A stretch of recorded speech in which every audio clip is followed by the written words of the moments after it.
In this video, we're gonna cover how to get research experience in college, especially as a pre-dental student. I'm Andrew, the founder of Predenting Dental School Admissions Advising, where we help you get accepted to your dream dental schools your first time applying through one-on-one admissions consulting with admissions insiders. Before we dive into the how-tos, let's talk about why research is so important.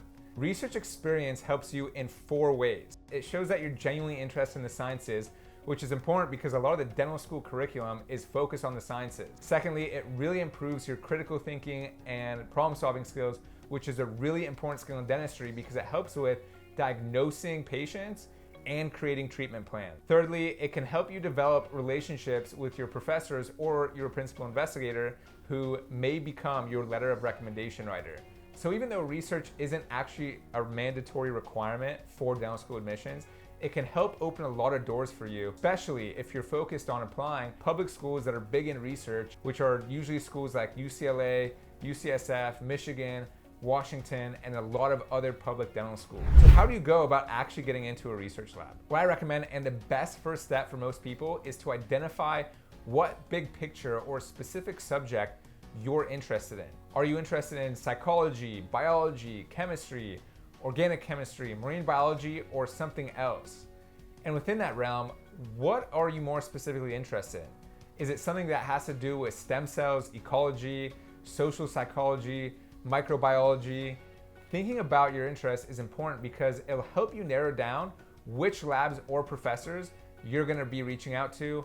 And because when you're pursuing research in a field that you're at least somewhat interested in, you're gonna be much more willing to take action, reach out, and actually show up to do the work in the research lab month after month to make it a meaningful experience, and ideally find it more fun than just a chore that you have to do to check a box off on your resume. Secondly, you're gonna wanna start compiling a list of professors or labs that fall within those identified subjects. There's 3 ways you can do this.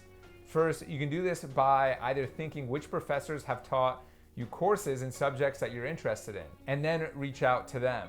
Secondly, you can reach out to your health professions advisor at your school or even your general college academic advisor to see if they know any professors or research labs that typically recruit college students. Third, I would be checking to see if your university has a place where research labs can post about openings, and you can view all the different research labs with openings on that site, and sometimes even apply to those research labs through that site. Some schools have these portals where you can look at all the open research opportunities and then apply to them. However, this may not be an option at your university, which is why I mention it in this order. So going back to the big picture way of how to get your research opportunity, the third thing you're gonna want to do is to do your homework in terms of getting your materials ready to apply for the position.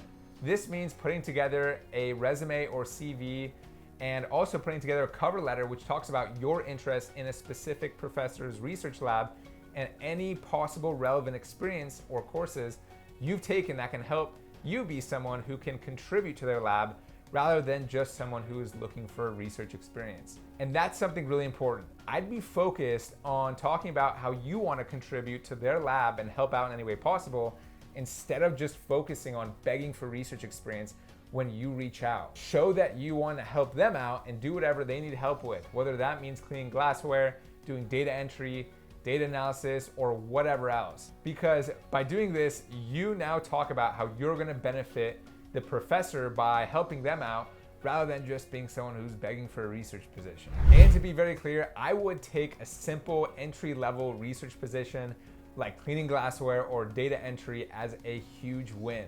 And that's because this is often the position that you need to get your foot in the door. And once you get your foot in the door, it's a lot easier to climb the ladder than to try to reach for a position that you honestly may not be qualified for.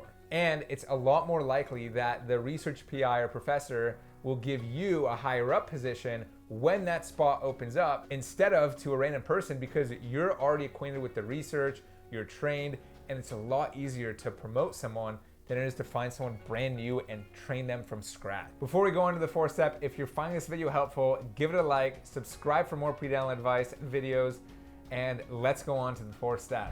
So the 4th step is you're gonna want to reach out. This is obvious, but it's also sometimes the most daunting part because you have to be ready for silence, rejection, or failure.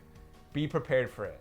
But honestly, it's a normal part of the process. You can't expect to get the position you're reaching out for 100% of the time. So I would understand that this can be a numbers game. Reach out to at least 5 different professors or labs, if not 10.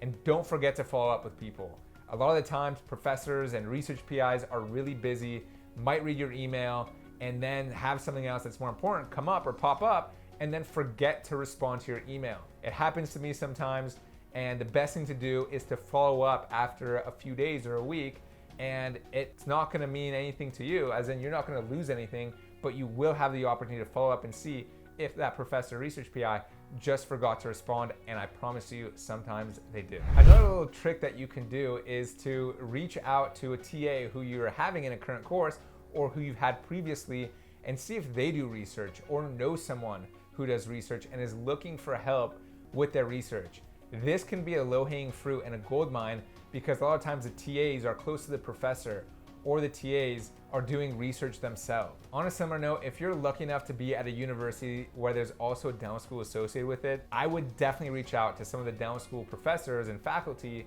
to see if they'd be willing to take on an undergrad research assistant. The last part of getting the research experience you're after is nailing the interview if there's an interview required. This usually means just practicing your interview skills, being prepared to discuss your interests and goals, showing your warmth and personality, and being enthusiastic about the research topic, which means you should definitely research the research topic and learn about some of the specifics. If you follow those steps and reach out to enough people, I can virtually guarantee that you'll get a research position because I've helped countless of other pre-analysts who I've advised get research positions using a lot of these exact methods. And if you want to continue boosting your resume and get some down shadowing experience, you're going to want to watch this next video.